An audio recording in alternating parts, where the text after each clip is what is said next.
নমস্কার, একালের রান্নাঘরে সকলকে স্বাগত জানাই। আজকে আমি আরও একটি মিষ্টি রেসিপি নিয়ে চলে এসেছি, সেটি হলো সুজির সন্দেশ। এই সুজির সন্দেশ ভীষণই টেস্টি হয় আর বানানোটাও খুবই সহজ। দেখুন, আমি একটা ভেঙে দেখিয়ে দিচ্ছি ভেতরটা কত সুন্দর হয়েছে আর কত নরম হয়েছে। আপনারা একবার হলেও এই সুজির সন্দেশ বানিয়ে খান, সকলেরই ভীষণ ভালো লাগবে।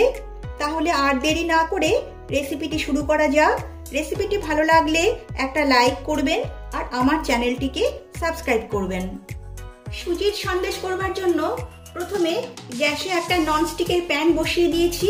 এবারে এতে দিয়ে দিচ্ছি 2 কাপ লিকুইড দুধ। এই দুধটাকে আমি আগে থেকে জাল দিয়ে নিয়েছি। এবারে দুধটা ফুটে ওঠার জন্য অপেক্ষা করছি। দুধটা ফুটে উঠেছে, এবারে দিয়ে দিচ্ছি 1 চামচ ঘি।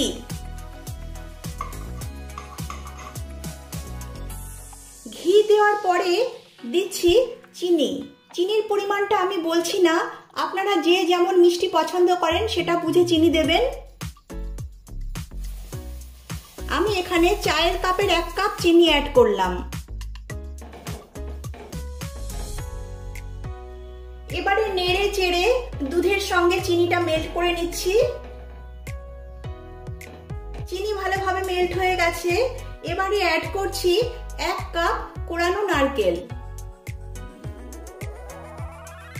নারকেল দিলে এই সন্দেশ খেতে ভীষণই ভালো হয়। দিচ্ছি 1 পিঞ্চ লবণ। যে কোনো মিষ্টি জিনিসে সামান্য লবণ দিলে মিষ্টির ব্যালেন্সটা ঠিক থাকে। এবারে দিচ্ছি সামান্য এলাচ গুঁড়ো। এলাচ গুঁড়ো দিলে মিষ্টিতে একটা সুন্দর এলাচের ফ্লেভার হয়। এবার একটু ফুটিয়ে নিচ্ছি। দুধটাকে কিছুক্ষণ ফুটিয়ে নিয়েছি। এবারে গ্যাসের ফ্লেম লো করে আমি 1/2 কাপ সুজি দিচ্ছি। এখানে আমি কাঁচা সুজি ব্যবহার করছি। সুজিটা একবারে না দিয়ে অল্প অল্প করে দিতে হবে।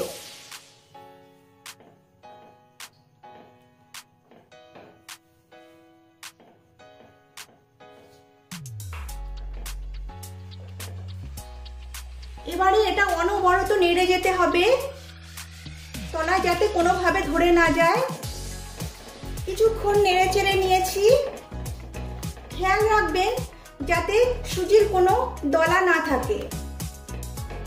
কিছুক্ষণ নাড়াচাড়া করার পর এতে অ্যাড করছি 1 কাপ গুঁড়ো দুধ। এবারে সুজির সঙ্গে গুঁড়ো দুধ খুব ভালোভাবে মিশিয়ে নিতে হবে।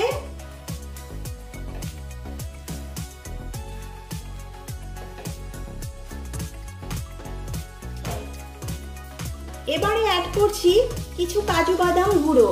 এই কাজু বাদামগুলোকে আমি গ্রেটারের সাহায্যে গ্রেট করে গুঁড়ো করে নিয়েছি, দিয়ে দিচ্ছি। এবারে সব কিছু ভালোভাবে মিশিয়ে নিতে হবে। এই সময় কিন্তু গ্যাসের ফ্লেম অবশ্যই লো করে রাখতে হবে। যতক্ষণ না কড়াইয়ের গা থেকে উঠে আসছে ততক্ষণ ধরে এই মিশ্রণটাকে নেড়ে চেড়ে যেতে হবে। মিশ্রণটা অনেকটাই শুকিয়ে এসছে। আরো কিছুক্ষণ এটাকে নেড়ে চেড়ে আরো একটু শুকিয়ে নিতে হবে। এবারে সন্দেশ করবার জন্য মিশ্রণটা একদম রেডি হয়ে গেছে। এবারে গ্যাসের ফ্লেম অফ করে দিচ্ছি। তারপর এই মিশ্রণটাকে একটা থালায় নামিয়ে নিচ্ছি। এখন মিশ্রণটা অতিরিক্ত গরম আছে, এটাকে একটু ঠান্ডা করে নিতে হবে। মিশ্রণটা এখন হালকা গরম আছে, এর ওপরে হাত রাখা যাচ্ছে। এখন আমি হাতে একটু ঘি মেখে নিচ্ছি। ঘি মেখে নিলে মিশ্রণটা হাতে লেগে যাবে না। এবারে এই মিশ্রণটাকে একটু হালকা মেখে নেব।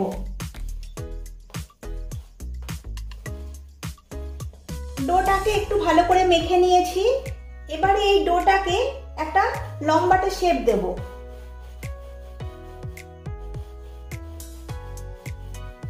দেখুন ডোটাকে একটা লম্বাটে শেপ দিয়ে নিয়েছি। এবারে এটা একটা বোর্ডের ওপর নিয়ে নেব। একটা বোর্ডের ওপর নিয়ে নিয়েছি। এবার এরকম একটা ফয়েল পেপার নিয়েছি। এই ফয়েল পেপারের উপরে আমি এই সন্দেশটা নিয়ে নিচ্ছি।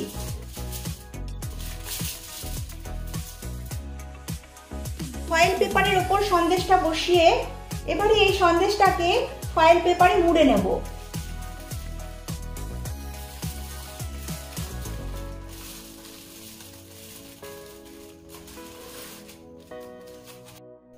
এইভাবে মুড়ে নেওয়ার পর দুদিকটা একটু সিল করে দেব।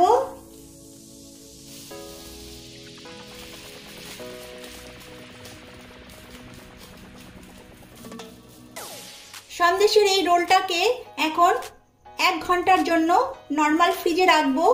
এখন সন্দেশটা একটু নরম আছে। 1 ঘন্টা ফ্রিজে রাখলে এই সন্দেশটা অনেকটা টাইট হয়ে যাবে। আমি 1 ঘন্টা পর আবার ফিরে আসছি। 1 ঘন্টা পর সন্দেশের এই রোলটাকে ফ্রিজ থেকে বার করে এনেছি। এবারে ফয়েল পেপারটা খুলে নিচ্ছি।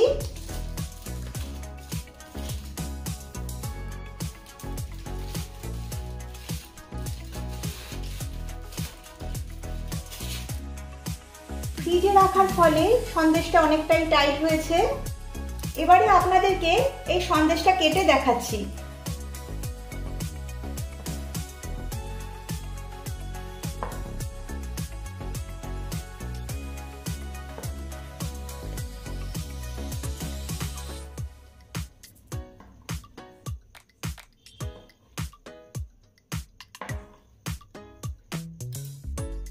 দেখুন কত সুন্দর সন্দেশ তৈরি হয়েছে। এই সন্দেশ দেখলে মনেই হবে না যে ঘরে তৈরি করা সন্দেশ। এবার এই সন্দেশগুলোকে একটা প্লেটে তুলে নিচ্ছি।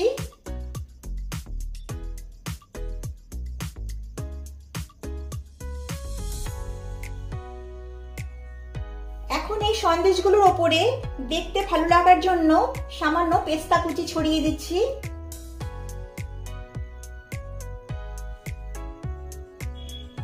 এতে সন্দেশগুলো দেখতেও ভালো লাগবে, খেতেও ভালো লাগবে। সুজির এই সন্দেশ আপনারা ঘরে তৈরি করুন। আশা করি সকলেরই ভালো লাগবে। ভালো লাগলে লাইক, শেয়ার ও কমেন্ট করবেন আর আমার চ্যানেলটিকে সাবস্ক্রাইব করবেন। নমস্কার।